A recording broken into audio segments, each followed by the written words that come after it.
Ang susunod na programa ay rated PG. Ito ay nangangailangan ng patnubay at gabay ng magulang para sa mga batang manunood. Nagkaroon ng pagdududa si Carmen sa totoong pagkataong ni Leon nang makita niya ang reaksyon nito habang may tumatawag sa cellphone niyang may pangalang si X.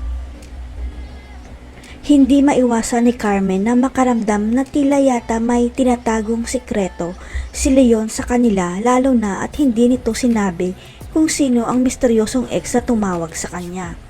Walang kamalay-malay si Christy at Carmen na si Shaira pala ang misteryosong ex na tumawag kay Leon dahil gusto niya sanang ipatumba si Jeff sa kuya niyang dating rebelde.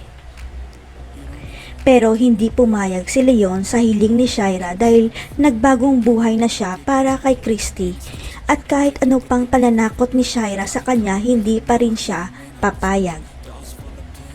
Pati si Christy ay nagkaroon rin ng pagdududa sa pagkatao ni Leon, pero kinumpronta niya si Leon, kaya lang hindi pa inamin ni Leon ang sikreto niya na magkapatid sila ni Shaira.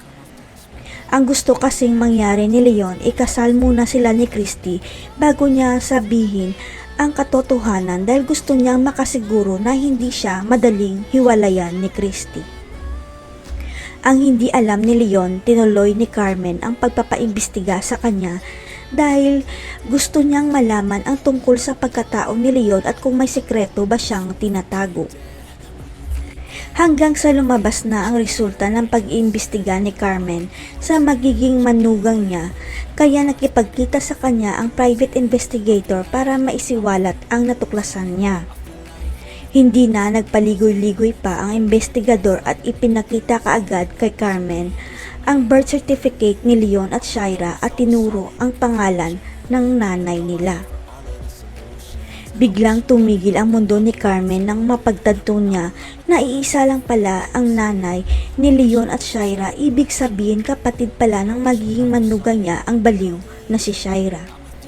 Sasabihin kaya ni Carmen kay Christy ang natuklasan niya tungkol kay Leon at Shaira, o itatago ni Carmen ang katotohanan dahil ayaw niyang masira ang kasal ni Christy? Abangan.